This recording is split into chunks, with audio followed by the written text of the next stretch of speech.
nouvelle voie pour plus de fluidité dans la circulation routière à Ouagadougou. La rue Wemba Poko a été réalisée à plus de 3 milliards de francs CFA. La cérémonie d'inauguration de cette nouvelle route a été présidée ce matin par le chef de l'État. Des précisions à suivre dès le début de ce journal. Dans l'actualité également, à compter de ce 30 juin, l'orpaillage artisanal est interdit sur toute l'étendue du territoire burkinabé. C'est une mesure prise par le gouvernement pour une durée de 3 mois. Elle vise à éviter les conséquences dramatiques liées à l'orpaillage artisanal en saison pluvieuse.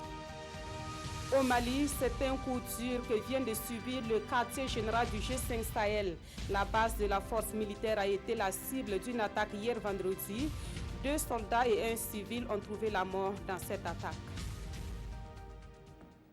Mesdames, Messieurs, bonsoir. Merci de nous suivre. Cela dit, c'est une nouvelle infrastructure qui vient améliorer la circulation routière dans la capitale burkinabé. Il s'agit de la rue Wemba Poko, longue d'1,5 km et située au quartier Wemtenga. Sa réalisation a coûté 3 milliards 400 millions de francs CFA.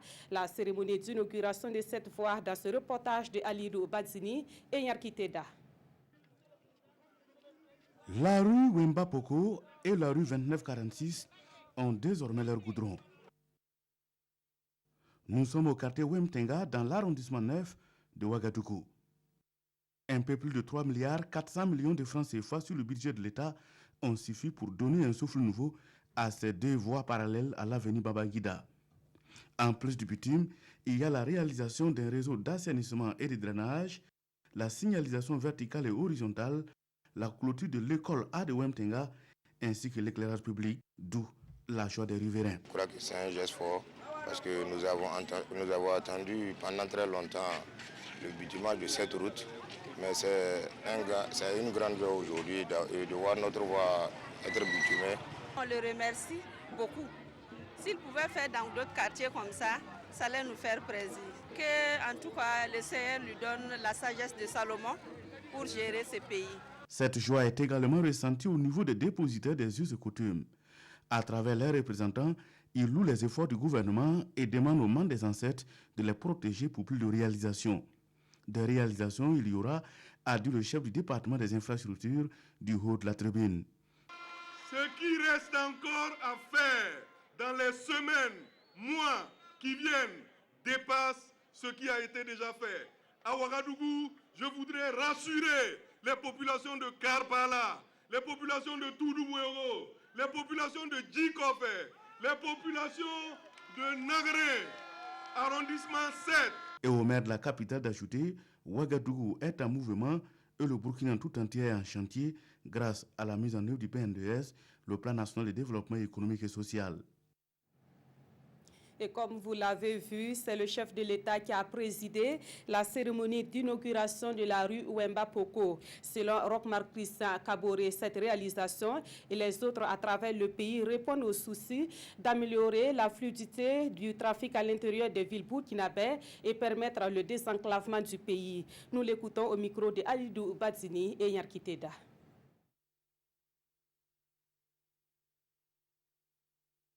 C'est avec fierté que je viens inaugurer l'avenue Wemba Poko parce que ça rentre dans le cadre évidemment de faciliter la mobilité des citoyens dans les villes. C'est un travail qui a commencé à Ouaga et Bobo qui va se poursuivre dans les autres arrondissements de nos différentes villes. Je pense que c'est une nécessité de pouvoir faire en sorte que les nids de poules, les routes qui sont fréquentées non bitumées, nous puissions apporter effectivement des solutions définitives à ces questions-là. Donc aujourd'hui c'est Wemba et dans les prochains jours, nous attaquerons d'autres chantiers encore. Voilà, en plus des routes en bon état, le développement des transports en commun permet de faciliter également la mobilité des citoyens. Et nous mettons le cap sur Bobo Dioulasso où les bus de la Sotraco fonctionnent désormais. Hier vendredi, les autorités municipales et les responsables de la Sotraco ont donné le top de départ de la circulation des bus dans la ville de Sia. On voit cela avec Bilidou Basongo et Moussa Sano. Les lignes du réseau de bus de la Sotraco, la société de transport commun désormais ouverte à Bobo Dioulasso, Les autorités municipales et la direction de la société lancent ici l'étape de départ du trafic. Pour la population de Bobo, c'est vraiment de dire que les bus sont là. Les bus n'appartiennent pas à Sotraco, les bus n'appartiennent pas à l'État, les bus appartiennent à tout le monde.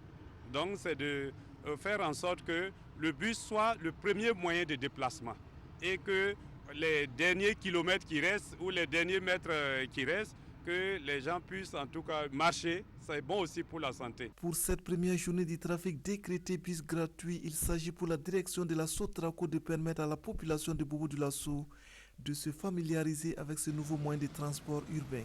Au nom du maire de la commune de Bobo, au nom du conseil municipal de Bobo-Dioulasso et au nom même de la population de la ville de Sia, nous sommes très ravis d'accueillir ces bus. Ça va nous soulager. On avait un problème de mobilité urbaine dans notre commune. Et avec ces bus, le problème sera résolu. Le réseau de la Sotraco à Bobo-Dioulasso, c'est 10 lignes, dont 2 dédiées aux étudiants pour la desserte de l'université Naziboni.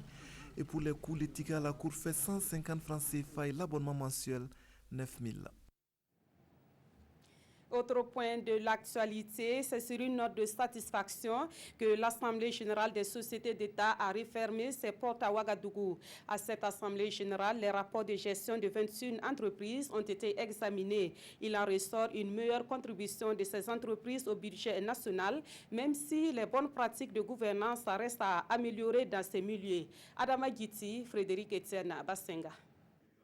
Après 2 jours d'examen des rapports de gestion, l'Assemblée générale des sociétés d'État note une amélioration de la contribution des entreprises au budget national et un accroissement global de leur chiffre d'affaires. Je voudrais vous adresser mes vives et sincères félicitations. Ces félicitations ne sont pas une clause de style, mais une vraie reconnaissance des efforts fournis, car vous avez pu maintenir vos structures dans la dynamique de croissance et mieux obtenir des résultats satisfaisants. L'Assemblée générale note également un niveau insuffisant de la mise en application du Code de bonnes pratiques de gouvernance et un faible taux d'exécution des recommandations des sessions passées. Des insuffisances qui peuvent être corrigées. Paul Kabatieba demande aux entreprises publiques déficitaires de suivre les bons exemples. Les performances de certaines de nos sociétés d'État doivent servir de modèle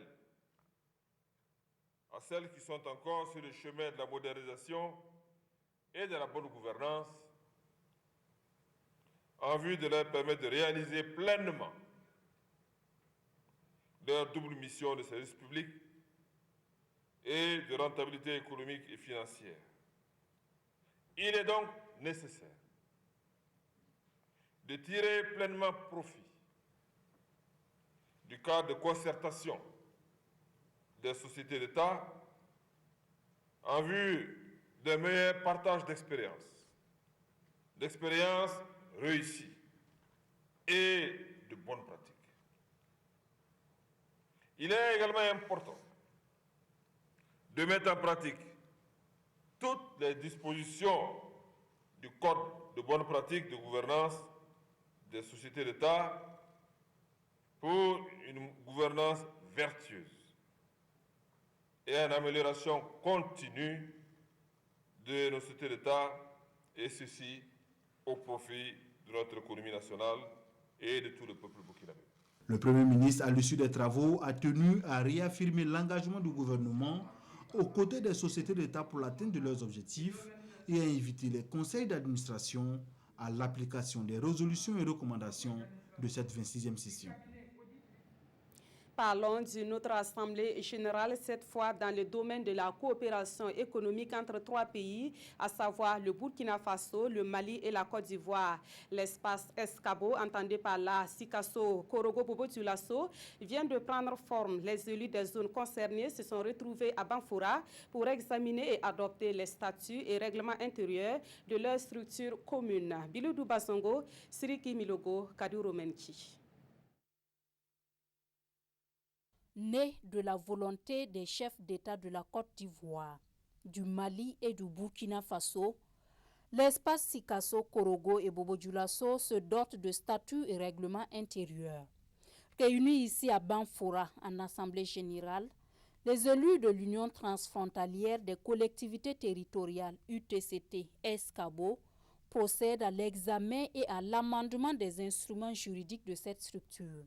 C'est pratiquement plus de 200 collectivités. Comment gérer tout ça pour ne pas que ce soit un forum ou un forum de rencontre. Nous allons nous voir, nous saluer. Voilà un peu ce qu'on veut, ce à quoi on va réfléchir pour trouver la bonne formule pour que nos populations, en tout cas, puissent profiter des efforts que nous allons faire au quotidien pour leur bonheur. Cette rencontre de haut niveau qui s'inscrit dans une dynamique de développement local est saluée par les autorités des pays concernés. Elles ont essayé de se regrouper, les collectivités territoriales frontalières, de se regrouper autour d'un objectif commun, c'est-à-dire assurer le développement économique de leurs collectivités respectives par la coopération, j'allais dire, transfrontalière. Et nous ne pouvons que saluer cette initiative-là. La fêtière du Escabo vient comme un renfort pour consolider certaines actions déjà entreprises ou envisagées et puis pour concrétiser au niveau local, que ce soit dans les communes ou dans les régions, pour consolider et concrétiser pour les populations certaines décisions. Nouvelle vision territoriale de l'intégration régionale. L'espace Escabo bénéficie du soutien financier de la coopération suisse et de l'UOMOA. À noter que le siège de l'UTCT Escabo est situé à Korogo, en Côte d'Ivoire. À présent, les nouvelles du procès du putsch manqué qui a repris hier au tribunal militaire à Ouagadougou. Ce samedi, l'interrogatoire s'est poursuivi avec à la barre Mohamed Zerbo de l'ex-régiment de sécurité présidentielle. Celui-ci plaide non coupable, ce qui a rendu les débats très houleux au deuxième jour de la reprise du procès. Le compte rendu de Daouda Ouattara, Draman Guéné, sur des images de notre caricaturiste consultant. Vêtu de pantalon jean et d'une chemise manche courte, Mohamed Zerbo revient ce matin à la barre. Bien dégourdi et serein, le sergent-chef de l'ex-RSP répond point par point aux différentes questions du président, du parquet, des avocats de la partie civile et même ceux de la défense. Sur toute la ligne, il plaide non coupable. Il dit ne pas attenter à la sûreté de l'État, ni apporter des coups et blessures volontaires à des personnes, encore moins tuer des manifestants. Par contre, il reconnaît avoir participé à des missions d'observation à Kosiam le 16 septembre, sans pour autant savoir qu'il s'agissait d'un coup d'État. Le lendemain 17 septembre, le sergent-chef Mohamed Zerbo dit avoir participé à des missions de maintien d'ordre dans la ville de Ouagadougou. Toutefois, son équipe n'a jamais eu d'accrochage avec des manifestants. Il n'y avait que des barricades érigées sur la route qu'il dégageait pour se frayer le passage. Donc, impossible de lui attribuer un meurtre quelconque. Le 17 septembre encore, il reconnaît avoir effectué une mission d'escorte sur la ville de Zorgo. Son équipe a alors escorté un véhicule de Boudri jusqu'à Zorgo. Arrivé à Zorgo, le véhicule a stationné devant une cour et dans sa mission de sécurisation, le sergent-chef de l'ex-RSP a fait un périmètre de sécurité tout autour. La maison en question, soutient le parquet, est la radio de Zorgo qui a été saccagée par le RSP pendant le coup d'État. Mais à la barre, Mohamed Zerbo dit ignorer les occupants du véhicule escorté et ce qu'ils sont allés faire dans la maison. Il dit n'avoir obéi qu'à des ordres de sa hiérarchie. Mohamed Zerbo nie en bloc une bonne partie du procès verbal de son audition avec le juge d'instruction. Pour lui, pendant l'audition à la justice militaire, il se sentait plus en face d'un chef militaire que d'un juge.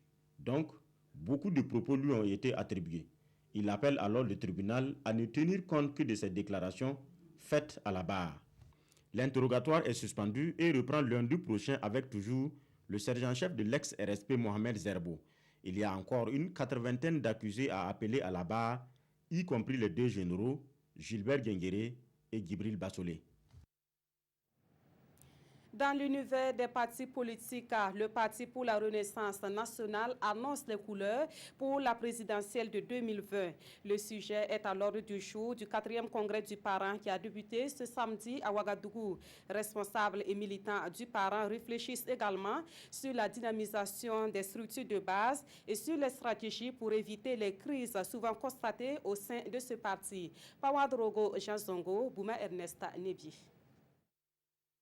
Débarrasser le parent, le Parti de la Renaissance nationale, de ses impuretés et panser ses plaies créées par les différentes crises qu'il a traversées, c'est tout l'enjeu de la tenue de ce 4e congrès du parti.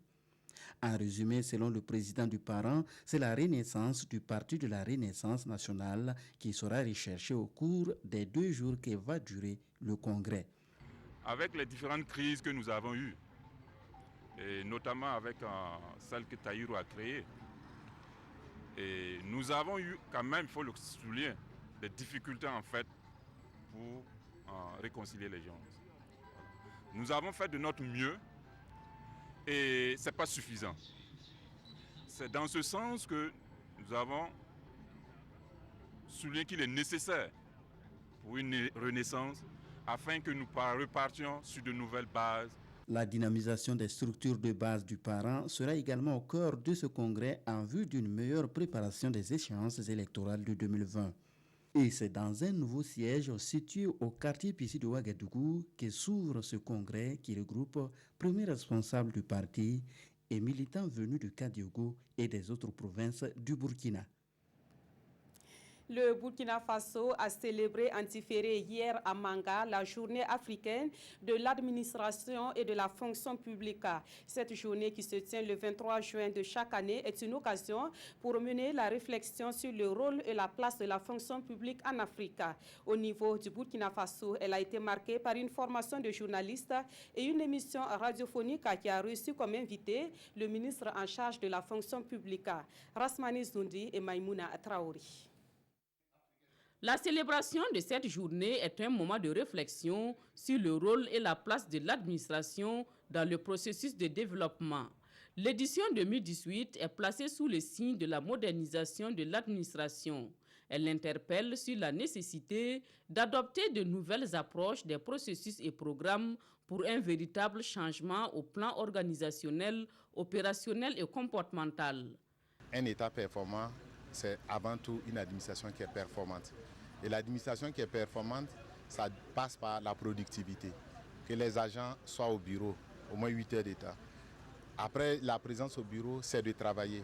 Mais que les agents publics n'oublient pas que nous sommes dépositaires d'une mission. C'est d'apporter la bonne réponse à l'usager. L'une des activités majeures de cette journée africaine de l'administration et de la fonction publique est la formation des journalistes sur 2 valeurs fondamentales de l'administration publique, l'éthique et la bonne gouvernance. Par le biais que vous êtes, une communication donc à votre endroit va permettre de retransmettre fidèlement donc ce message à l'ensemble des agents de la fonction publique.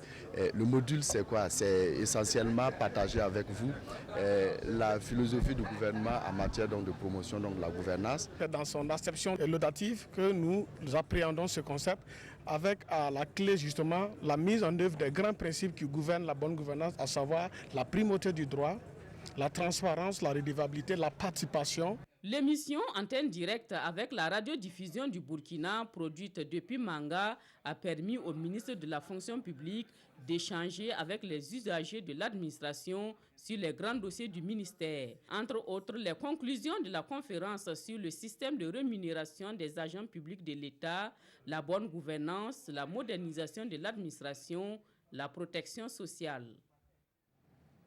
Autre titre de l'actualité, l'orpaillage artisanal est momentanément interdit à compter de ce 30 juin au Burkina Faso. C'est une mesure gouvernementale prise pour une durée de 3 mois dans le but d'éviter les situations dramatiques liées à l'orpaillage artisanal en saison d'hivernage. La cérémonie marquant la fermeture officielle des sites artisanaux est intervenue à Guibari dans la province du BAM. Issaka Ouedraogo et Maxime Zongo. L'orpaillage artisanal, une activité qui rapporte gros à l'économie locale, mais aussi et surtout une pratique aux énormes conséquences désastreuses. Grâce à ces revenus rapides mais fragiles, c'est l'agriculture qui en prend le coup. Pire, des pertes en vies humaines sont régulièrement enregistrées, suite aux éboulements en ces temps de pluie. Nous avons pensé qu'il était bon d'organiser cette cérémonie solennelle de rappel et de sensibilisation. Ceci parce que nous reconnaissons que l'orpaillage est une activité économique importante pour notre pays, dans la mesure où cette activité produit une dizaine de tonnes d'or par an, ce qui procure dans nos campagnes plus de 200 milliards de francs CFA. Mais en même temps, cette activité s'accompagne de plusieurs problèmes. À partir donc de ce 30 juin, et cela pendant 3 mois, toute activité d'extraction d'or de manière artisanale est formellement interdite. Et c'est à Guibaré, dans le BAM, que le premier responsable du département en charge des mines l'a officiellement annoncé. Chaque année, c'est dans les bureaux que les décisions sont prises. Maintenant que le gouvernement s'est déplacé sur le terrain, cela nous réjouit et nous pensons qu'il y aura plus d'impact. Certainement que les cas d'éboulement seront évités et nous serons épargnés des drames. Ce mal nécessaire, Oumarou Idani entend le faire respecter à la lettre. Dans tous les cas, tout contrevenant s'expose à des sanctions prévues par la réglementation. Voilà qui nous amène à parler de l'actualité dans le domaine de l'environnement. Un forum sur le bois et le charbon de bois s'est tenu hier à Fada, dans la région de l'Est. C'est une rencontre initiée dans le cadre du projet transfrontalier de gestion des ressources forestières. Ce projet couvre la commune de Kanchari au Burkina Faso et celle de Makalondi au Niger. Désiré Ilboudo et Ibrahim Sanou. Au Burkina Faso, 370 000 hectares de forêt disparaissent par an dû à l'action de l'homme. Et c'est pour contribuer à la gestion durable des ressources forestières que le Centre d'études d'expérimentation économique et sociale de l'Afrique de l'Ouest, CESAO, tient ce forum sur le bois et le charbon de bois. Ce programme transfrontalier s'exécute dans 2 communes du Burkina et du Niger. C'est important qu'il y ait des réflexions qui permettent d'avoir des actions qui non seulement vont permettre aux populations de pouvoir exploiter la forêt, mais aussi de pouvoir la sauvegarder et la protéger. Cette protection de la forêt est l'une des missions des acteurs de l'environnement, même si elle est souvent confrontée à des difficultés. Il y a au niveau de la frontière entre le Burkina et le Niger du côté de Kanchari, des exploitants qui viennent au Burkina Faso, qui exploitent le bois et le charbon de bois de façon frauduleuse et qui traversent juste la frontière et qui les stockent et qui les revendent. Et malheureusement, nous sommes dans l'impossibilité d'agir dans la mesure où, dès lors qu'ils franchissent la frontière, nous nous trouvons dans un autre pays. Une initiative qui est saluée à sa juste valeur par les autorités régionales. Ce genre de rencontre est une opportunité pour se parler, pour comprendre et continuer la sensibilisation auprès de toute la population au niveau de la région de l'Est en particulier et du Burkina en général pour que cesse désormais la coupe abusive du bois. Cette rencontre a également permis de dénoncer l'exploitation clandestine du charbon de bois dont 38% échappent au contrôle. Nous restons dans le domaine de l'environnement pour évoquer cette campagne dénommée Un arbre, une cour, un arbre fruitier. La dite campagne est lancée depuis le 24 juin dernier et elle consiste à mettre des arbres fruitiers à la disposition des familles qui devront les planter et les entretenir. Et cette initiative est de l'Union des associations de développement du Burkina Faso. Lassina Ouattara, Bouma Ernest Nebi. C'est parti pour la campagne Une cour, un arbre fruitier. Un projet de l'Union des associations pour le développement du Burkina. Son objectif est de cultiver la conscience environnementale dans les habitations, mais aussi de permettre aux populations de profiter des bienfaits de ces arbres. Les gens plantent, c'est vrai, mais ce n'est pas des arbres utiles. Qu'est-ce qu'on nous appelle arbre utile? C'est un arbre, donc, au-delà de l'homme qui nous procure, qu'on puisse quand même bénéficier de ses fruits. Donc, partant sur ce constat, on s'est dit, pourquoi pas amener les gens à planter autrement, c'est-à-dire à planter utile. D'où l'idée de lancer cette opération qui s'intitule Une cour, un arbre fruitier. Toutes les familles de l'arrondissement 10 de Ouagadougou recevront un arbre fruitier. Pour cette campagne, l'association entend distribuer 5000 plants aux familles de la ville de Ouagadougou. Selon les autorités présentes, cette initiative permettra à long terme de faire de Ouagadougou une ville fruitière, mais aussi de lutter contre la faim. Si aujourd'hui la ville de Ouagadougou respecte le mot d'ordre, une cour, un arbre fruitier au moins, vous aurez nécessairement une lutte pour reculer l'insécurité alimentaire. Le deuxième aspect, c'est que effectivement, ça va reculer la désertification. Planter un arbre, c'est déjà une très bonne chose. Planter un arbre fruitier, c'est encore une très bonne chose. Donc nous allons en tout cas les accompagner dans ce sens. Ils ont parlé tout à l'heure du suivi. Nous allons les accompagner pour que le suivi soit vraiment efficace. Planter est une bonne chose, mais entretenir en est une autre. L'association prévoit donc recenser toutes les cours et qui recevront les arbres afin de faire un suivi.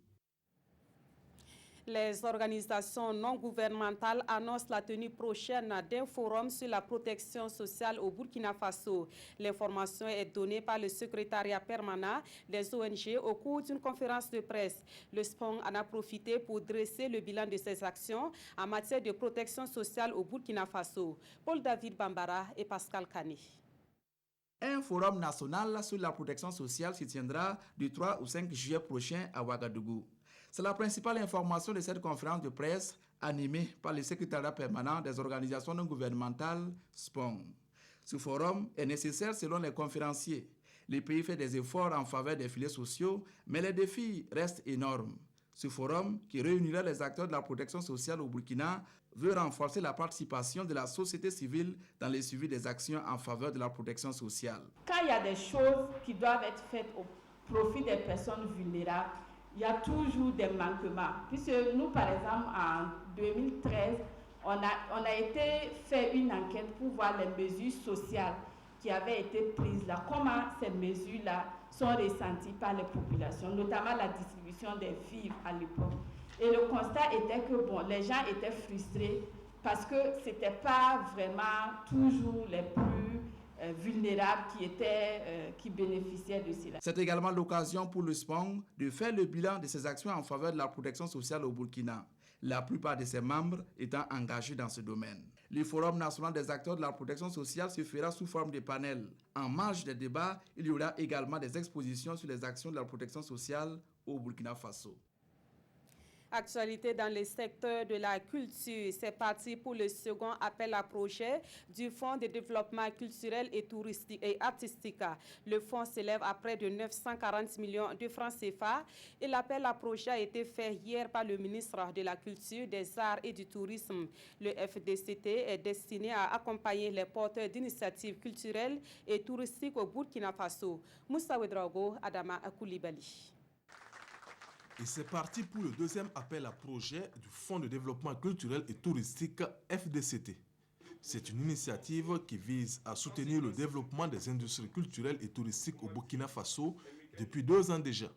Ce que nous souhaitons, c'est que le processus se déroule de façon inclusive, de façon transparente et qu'il y ait beaucoup de responsabilités.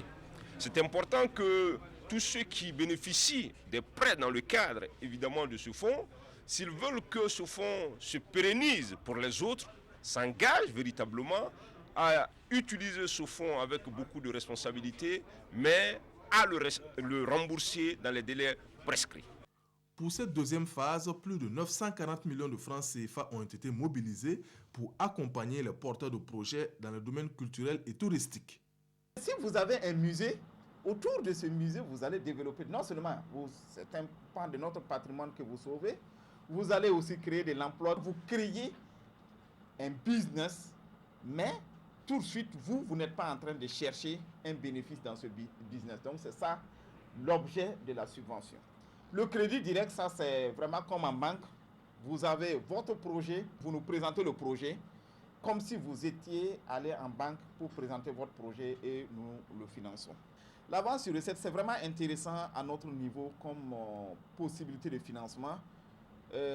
Parce que tout de suite, vous avez besoin d'argent, vous venez, on vous donne. Les dossiers de financement sont recevables du 14 juillet au 13 août 2018. En rappel, Le premier appel à projet a permis de financer 39 projets à hauteur de 580 millions de francs CFA et a enregistré plus de 400 projets pour financement. Situées à Ouagadougou, les écoles Kolognaba A et B ont 60 ans d'existence. C'est un jubilé de diamant organisé ce 30 juin par l'amicale des anciens élèves de ces deux écoles. Et l'occasion est belle pour saluer la contribution des écoles Kolognaba A et B dans la formation des cadres au Burkina Faso. Le reportage de Paul David Bambara et Bouma Ernest Nebi. Les écoles Kolognaba A et B ont 65 ans d'existence. 65 ans qui se fêtent ce jour. Anciens enseignants, nouveaux maîtres, anciens élèves, nouveaux élèves, tous sont présents. Occasion de retrouvailles entre les anciens qui se souviennent de leur passage dans ces lieux. Édouard Ouedraogo de l'Observateur Palga, l'actuel archevêque de Koupela, Séraphin Rwamba, Adama Savadogo, l'actuel directeur général des douanes, et bien d'autres. C'est une initiative de l'amicale des anciens élèves de l'école qui ont vraiment eu une bonne initiative pour se souvenir de tout ce qu'ils ont eu à vivre dans nos locaux. Et cette manifestation pour nous est vraiment un bon signe parce que ça va aider nos élèves actuels à prendre conscience qu'ils ont leurs aînés qui pensent toujours à l'école dans laquelle ils ont fréquenté. Au cours de la célébration, les intervenants qui se sont succédés à la tribune ont reconnu et magnifié les disciplines qui règnent au sein de ces établissements scolaires. Une discipline et une rigueur qui sont à la base de la réussite scolaire et sociale des élèves de ces deux établissements. Mais merci donc à Dieu de nous amener ici et d'avoir donné l'ingéniosité à nos anciens élèves de commémorer les 60 ans de ces écoles-là et de penser à nous, anciens maîtres, qui sommes toujours là. C'est de remercier le bon Dieu de nous avoir permis de passer par ces écoles-là et remercier ces enseignants qui nous ont inculqué en tout cas une vraie éducation. Pour cette année scolaire, ces écoles ont encore fait parler d'elles aux examens. 100%, c'est ce taux que chacune a fait au CEPE, session de 2018. Au Mali, le quartier général de la force du G5 Sahel a été frappé par un attentat suicide. Le bilan officiel fait état de 3 morts, à savoir 2 militaires et un civil. Le groupe de soutien à l'islam et aux musulmans, principale alliance djihadiste au Sahel liée à Al-Qaïda, a revendiqué l'attentat. La force G5 Sahel visée par un attentat suicide au Mali. Le bilan s'élève à au moins 2 morts, 2 soldats maliens selon cette force régionale. 4 assaillants ont aussi été tués. L'assaut au lance-roquettes et à la voiture piégée de ce vendredi a frappé pour la première fois le quartier général situé à Sévaré, au centre du pays. L'attentat a été revendiqué par le groupe de soutien à l'islam et aux musulmans, la principale alliance islamiste présente au Sahel, liée à Al-Qaïda. Il intervient à 3 jours d'une rencontre prévue à Nouakchott, en Mauritanie, entre les dirigeants de cette force anti-djihadiste et le président français Emmanuel Macron.